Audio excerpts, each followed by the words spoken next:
Any outer reward can destroy the goal of developing motivation from within. So by all means possible, don't count on outer rewards.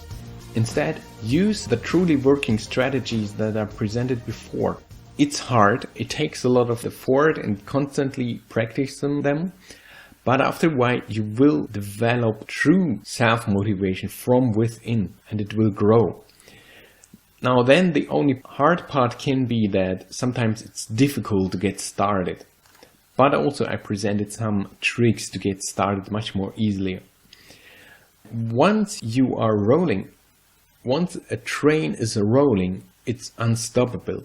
And I want you to develop this image about yourself, because images are really powerful, that you are a train, a powerful and fast train, and once you're rolling, once you're moving, you are unstoppable and you will become great and you will become successful and you can do it.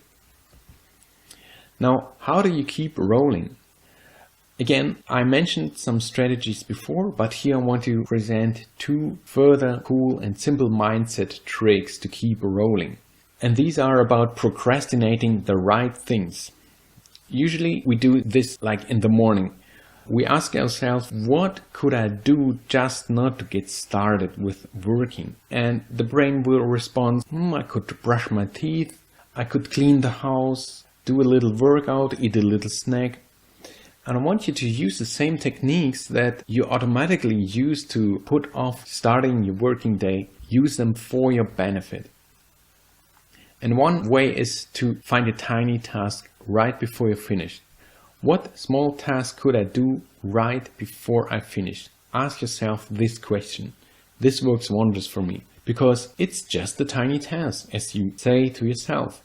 And this reduces a lot of pressure of keeping working yet another hour, because imagine, how could I work 1 hour or 2 further hours?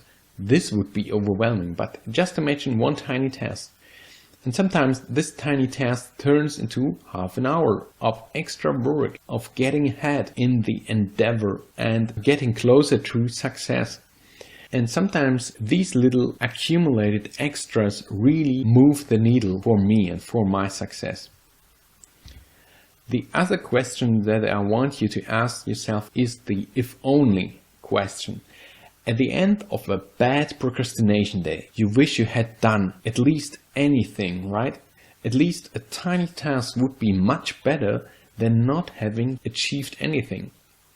So use this power.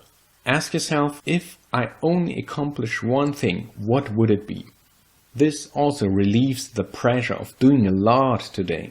This is great to get started. If I only do one thing, what would I do today? But also, after you've worked 2 or 3 hours, ask yourself, for the afternoon, if I only did one thing, what would it be? And also, you want to have a little pause. You want to finish the day. I want to watch TV.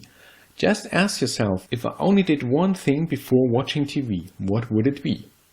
Also imagine yourself how to merit. What could I do to merit my recreation later? Now, both these tricks reverse the usual thought pattern.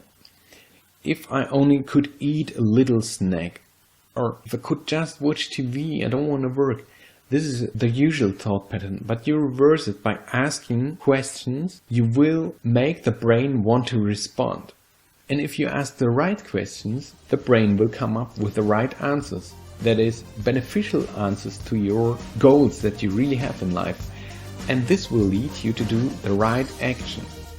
So train this habit to constantly put off procrastination and do the more important things first.